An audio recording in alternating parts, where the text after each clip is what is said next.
ሰዎች እግዚአብሔር ቢፈቅድላቸው ረጅም ዕድሜ መኖርን ይፈልጋሉ፣ ይመኛሉ። ነገር ግን ምን ማድረግ እንዳለባቸው የማያውቁ የማያስተውሉ ብዙ ሊሆኑ ይችላሉ። እንዲያውም ከዚህ ምኞታቸው በማወቅም ይሁን ባለማወቅ ተቃራኒ የሆኑ ድርጊቶችን ሲፈጽሙ ይስተዋላል። ሰላም ሰላም፣ ጤና ይስጥልን ውድ የዝግጅታችን ተከታታዮች፣ ያልተንዘላዘልና ንቁ የሆነ ረጅም ዕድሜ ለመኖር ምን እናደርግ? ለዚህ ጥያቄ ምላሽ በዚህ ዝግጅት ይዘን ቀርበናል። የዝግጅቱ አቅራቢ ዘላለም አሰፋ ነኝ። ሐኪም፣ የቀዶ ሕክምና ስፔሻሊስት፣ የአንጀትና የፊንጢጣ ደዌ ሳብ ስፔሻሊስት፣ ተባባሪ ፕሮፌሰርና አማካሪ ነኝ።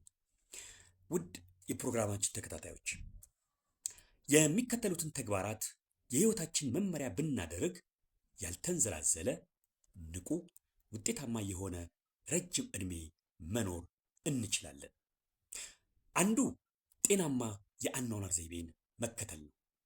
ከሳምንት አብዛኛውን ቀናቶች ቢያንስ ለ30 ደቂቃ እንደ አቅማችን መጠነኛ የሆነ እንቅስቃሴ ብናደርግ፣ ማለትም በእግር መጓዝ፣ ወክ ማድረግ፣ ስፖርት መስራት፣ መሮጥ፣ ብስክሌት መጋለብ፣ ዋና መዋኘት፣ ረጅም ሰዓት አለመቀመጥ፣ አለመተኛት፣ እንደው በአጠቃላይ አካላችንን ንቁ የሚያደርግ ማንኛውንም እንቅስቃሴ ብናደርግ፣ ሲጋራ አለማጨስ፣ የምናጨስም ከሆነ ሳይረፍድ ማቆም፣ ሲጋራ የሚጨስበት ቦታ አለመገኘት፣ አልኮል ፈጽሞ አለመጠጣት ወይም አብዝቶ አለመጠጣት፣ እንዲሁም ጤናማ የሆነ የአመጋገብ ዘይቤን መከተል ንቁ የሆነ ረጅም ዕድሜ እንዲኖረን ይረዳል።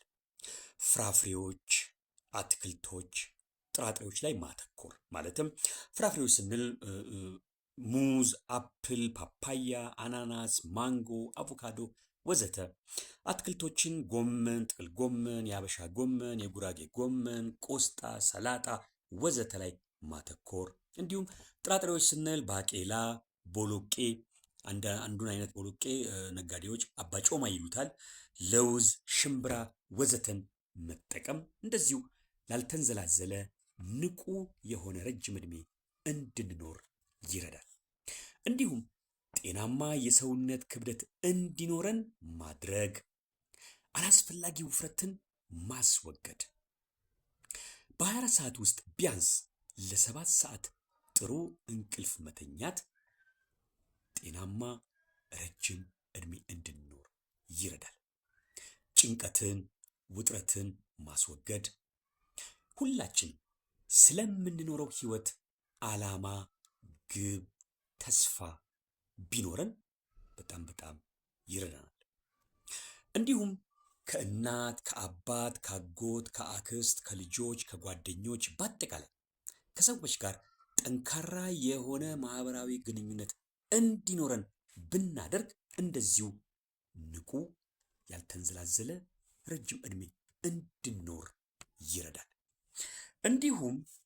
እንዲሁም ረጅም ዕድሜ፣ ንቁ የሆነ ዕድሜ ለመኖር ሌላ ምን ያስፈልጋል? እንግዲህ ውድ አድማጮቻችን፣ በቤተሰባችን ውስጥ በዘር የሚተላለፉ ህመሞች፣ ደዌዎች፣ በሽታዎች ሊኖሩ ይችላሉ። ነገር ግን መረጃው ላይኖረን ይችላል።